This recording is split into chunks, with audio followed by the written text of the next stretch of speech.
Hi, I am Nick, and in this video I will tell you a little bit about my path as a maker, and I'm gonna focus on my experience around customs. The idea is to talk to you a little bit about my experience, about how this helped me become a maker through the years. So let's do it. So the first custom that I want to talk about is deadmau5. In that moment, I was working at the university. It was 2017, I think. I had to get this big ball of styrofoam, I think it's the name of it.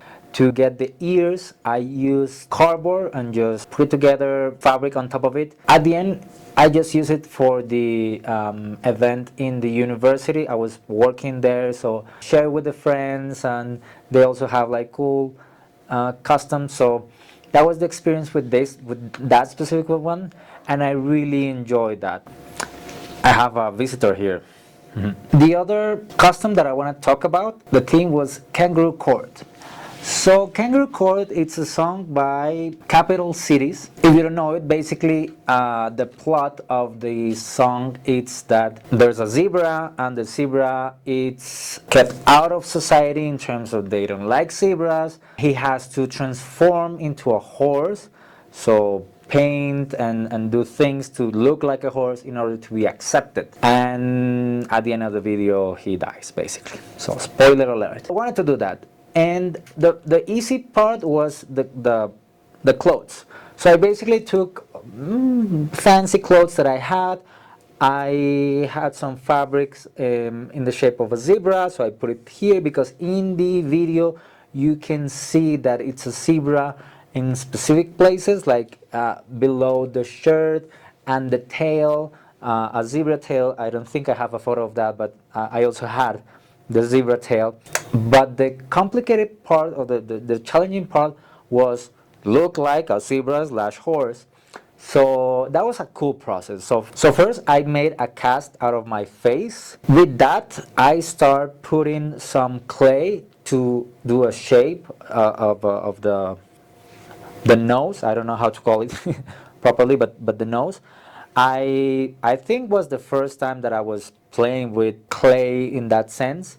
So I just Google it a little bit, did it. So now I have the sculpture. So my face, the reproduction, my face with the nose. I had to do the latex part to put on me.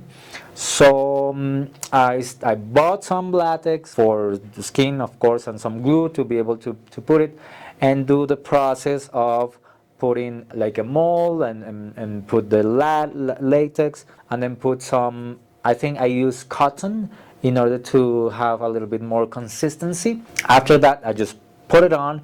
Obviously it's like beige, the color, so I painted. The results were not that bad. I mean, I like the nose. For the hair, I was not able to get a proper wig so I get like punk wig, but it was like rainbow one, so I tried to color it out. It didn't work that well. And for that custom, I went to a party, and it was very cool because even though it was hard for people to understand what the custom was, some did, so that was super cool. It's like, oh, you're the zebra from Kangaroo Court, so that was super cool. Some people say like, I want to take photos with you, so that felt really good. I'm gonna talk real quick about this one. This one feels a little bit like cheating because I really didn't do much at the custom. It's the Joker custom. Basically rented the custom. Fun thing was the makeup. Only like in Halloween I play with that. It's also a little bit kind of cheating because you don't have, for the Joker you have to look crazy so you can do like wild things, and it kind of work. The thing that I remember is that I used some product on the hair to make it look green, and I'm not sure if it worked that much. It didn't look very green to me, but taking it out of my hair was a nightmare. Okay, so my next custom was very interesting because it was the first time I started using 3D printing in order to get a custom. So I went online and looked for some models, and I decided that I wanted to be some kind of demon. So I got these horns. I 3D printed them. I'm happy on the results that I have with here. The execution of the string is not very good, to be honest, but it didn't matter too much. It was at night. Uh, let's see. So something like this. So basically it was night. I tried to paint it black, but anyway, it was not that visible. So this was part of it. I used contact lens also to put on my eyes. That was the first time that I used anything in my eyes.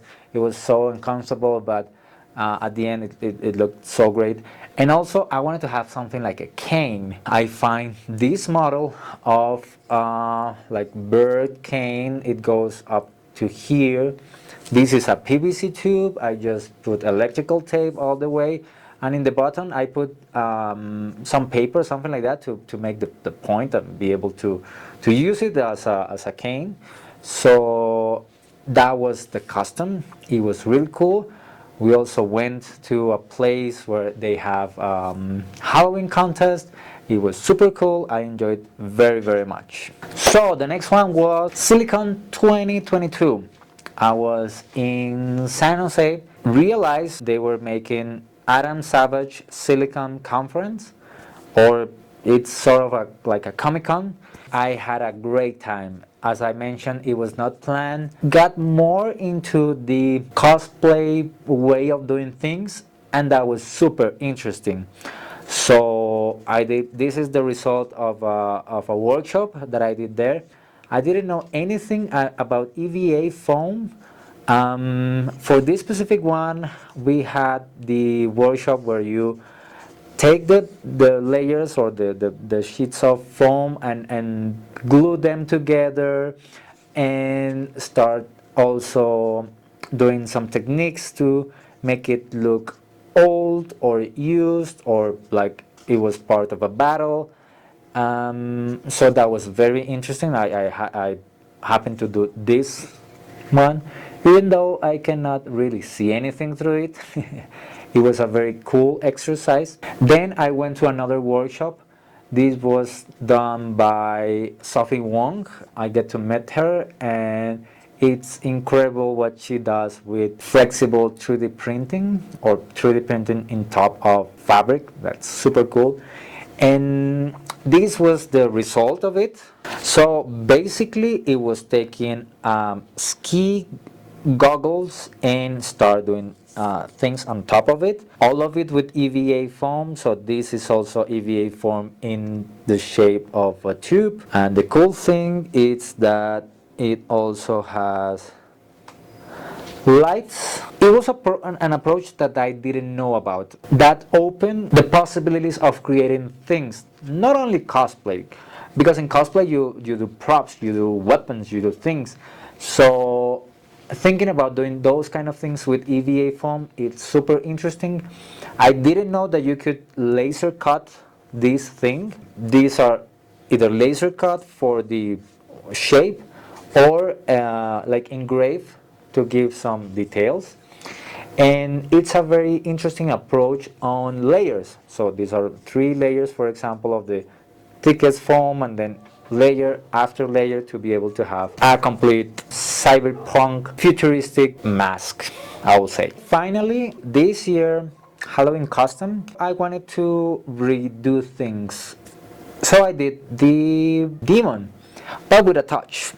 So I wanted to make like a carnival demon. Basically was the clothes that make the carnival theme. So that was a little bit cheering. I integrated another part into the custom. So it's a carnival demon. So the carnival demons like to drink. I had this skull of a goat, maybe, printed for a friend. I print a couple of them. I keep this one. I put it into the glass that they gave me at an event, and that was now part of the custom.